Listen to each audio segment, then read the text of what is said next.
Hello, everyone. Today we're going to talk about using technology to support career counseling and planning. My name is Charles Kelly with the Office of Career Services here at the Chicago School.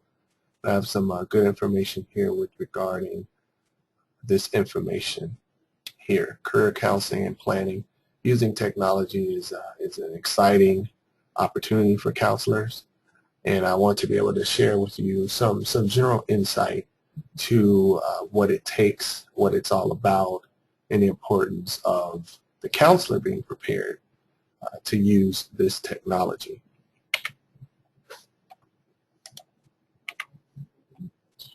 So the definition of computer assisted career guidance systems. Okay, in using this is a group of activities. It's usually delivered by the computer, designed to assist with one or more steps of the career planning process. So this is something that you'll be able to utilize when you enroll as a career counselor utilizing technology. So best computer capabilities. So you're looking at with using this technology you're going to be administering and interpreting assessment using technology. So think about that, how the technology is used. This is a way that you'll be using it. Secondly, you can be using this to search larger databases. Okay, so you may need to find more information to maybe assist the client. So this system could be used for that, as well as providing standard services to all users. So this is a way that when you're looking at informing the user, your clients, on how to use the system, it can help in providing a standardized way of the service that you're presenting the service. So also looking at monitoring the progress of the user using these systems, delivering instructions, so how you will be interacting with the client, and linking internal resources to others on the web. So you're looking at it from a perspective of finding other resources and using this system to link it to your client to be able to assist them further. It may even be a referral situation that can come about. So reasons for combining technology and the counselor. Psychology is the key to understanding the implications of technology. So, these technologies are being created with psychology in mind. These technologies are everywhere. So, people of all ages use technologies a lot, often. Anything that you do, technology is used. Also, too, we must consider that young people use it the most. Okay, it's a possibility you can be working with younger clients. If you're working in a college setting, your generation, the generation after you, they will be using this. Okay, but also too, when you're working with older adults, just to point out this bullet here, old people are worried about young people. So you want to consider the relationship of the technology and the use with your client, especially if you're thinking of age here. And technology is not going anywhere. I want to stress that. So you're not going to be able to hide from it. So it's best to get yourself comfortable and familiarize yourself with some of these resources because you could be utilizing it in the field of counseling. So your responsibilities. So when you're using these systems, you want to make sure that you determine the readiness of the client to the use of the system effectively. So this is your responsibility. You want to make sure that the client is aware of this system and how they're going to use it. You want to expand on the interpretation of the assessment. So how is this assessment going to be used? How are you going to determine its results? You're going to have that responsibility of doing that using these systems. Assisting individuals to identify values that guide decision making through the system. Provide motivation and emotional support through the technology. This is how the technology can be used, and it's your responsibility to be able to still provide that and suggest creative alternatives. So using technology is an alternative in itself, but also too using the technology and being able to communicate creative alternatives to the way in which you're working with this individual. Okay, advantages of the technology, career information and intervention. So this is an overview, giving you a basis of why it's important to understand the use of technology in the field. You want to be able to provide access from many places 24/7. This is a tool for that, to be able to provide some services. You can serve a very large population, a dispersed audience, using technology. You're able to reach out further to more of your clients. These databases can be updated frequently from one central source. So, you could maybe purchase a software and you want information stored somewhere where it's secured. You can have that done. You can have that server in your office area or in your building. That can happen too. Using this technology, you will have links to other websites that can be incorporated into the services that you provide. So, for example, if you were providing job searching opportunities and you have a website for where you may have made connections to employers, they post positions. Well, there may be clients who want to search beyond that. So you may link your job board services to external, more national-based job search tools. So this is an example to show you how you can incorporate other websites. Counselor support can be provided online. Okay, you're letting your clients know, you're letting the masses know that their support. This is a way that you can be supported. Using this information and ways to intervene. So the types of computer-assisted systems. So this, once again, it's an overall overview of these systems. Didn't want to go into detail on a lot of these systems. Believe you were given that information earlier. So I wanted to cover, the types of systems. So you have an assessment. The sole purpose of administering and interpreting assessment instruments. Okay, the assessment piece part of it. Career information systems, which include several databases and search strategies through them. So you can use these systems for that purpose. Then you have the career planning systems, okay?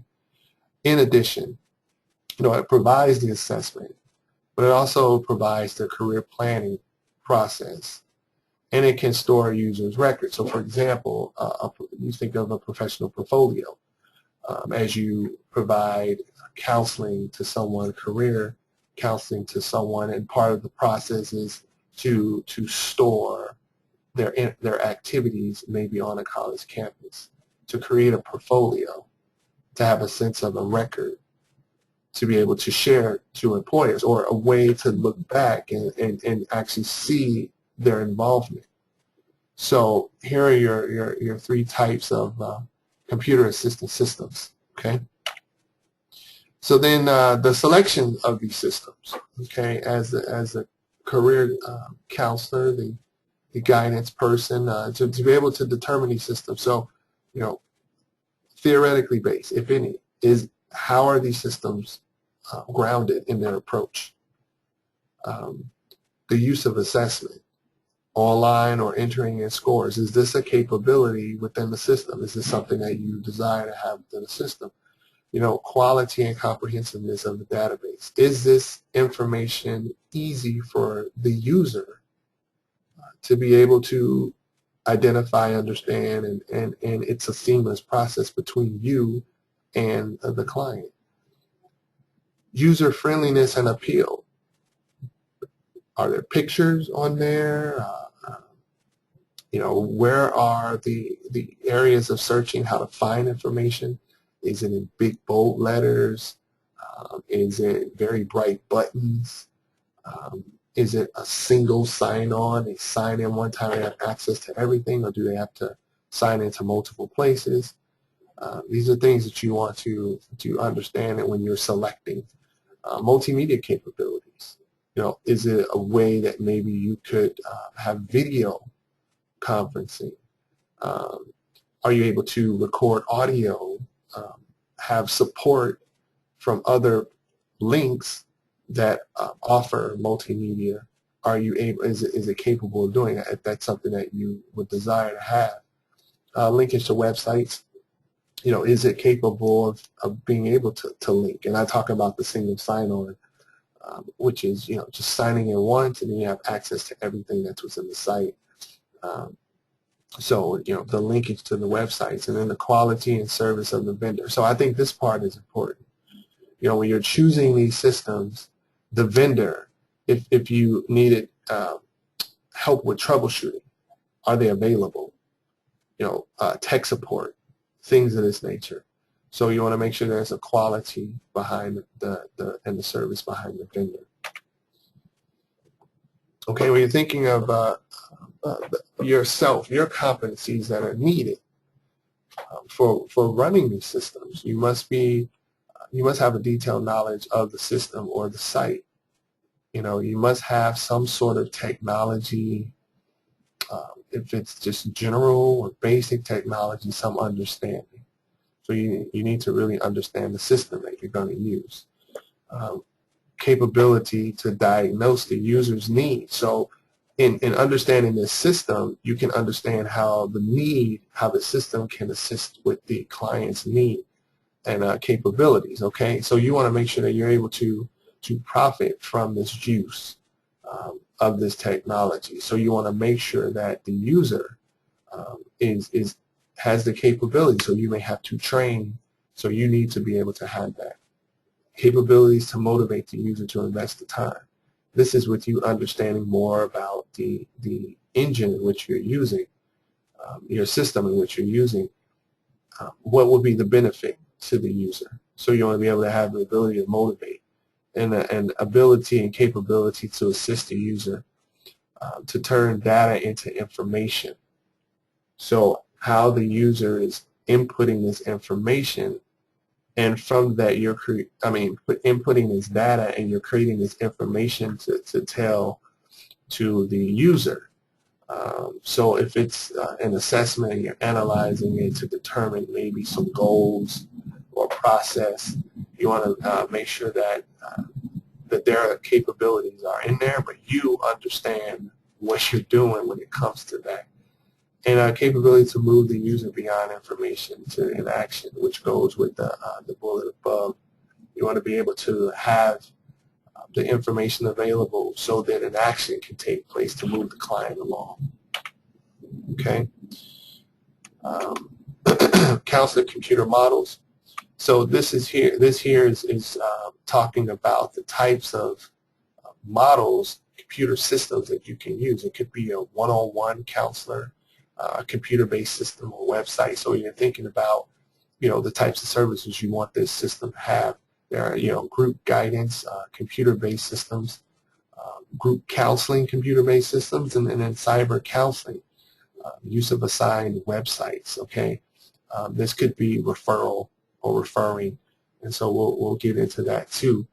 But this is the models that you're looking at. Okay. So issues related to the cyber counseling piece. So technology is great. It's really great to have technology to be able to intersect between counseling and technology.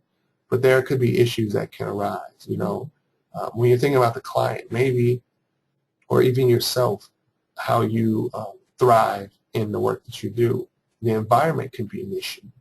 The lack of face-to-face contact. If you thrive on having that, then maybe systems or using technology isn't for you. But also that can be an issue maybe for the client. The client could probably prefer to meet with you more face-to-face, although you may have other clients that may meet with you for cyber counseling. Another issue could be the security, the need to protect confidentiality. Are these systems safe? Would a client feel as though the information being shared is stored somewhere secure? the counselor, the training, understanding your competencies and train for them. So maybe a part of the system in which you lack the experience, being able to get that additional training so you're very fluent in your use of these systems and working with your clients. And then having those supportive services available. You want, and within the system, there may be areas of which you can refer someone to, and I mentioned to you about, let's say, the job searching. You have your internal, but let's say the focus needs to go up beyond that. So do you have that supportive service or that availability of being able to search outside of just your job board? Or do you have services in place that's beyond your expertise that you can refer a client to? Okay? So, and the last thing here that I want to talk about is using the technology to communicate. Okay, this is the purpose of this is to be able to communicate with the client. If you're thinking about even working with someone international, and this is the point of this here is just to talk about and keep an aspect of communication and working with someone who's maybe international. You want to bridge a cultural gap, maybe using some of these tools that are available. You want to understand how to utilize the technology to fill in the communication gap. So, for example, using the electronic resources to develop a greater understanding. So you may use maybe a dictionary or an internet resource to help you and someone else communicate fully, okay? Maybe it's to enhance that, because the goal is to enhance the meaningfulness of the communication. So let's say, for example, you're talking to someone and there's a language barrier. And then they're capable of using technology, you're capable of using technology, and you use a translation system electronically.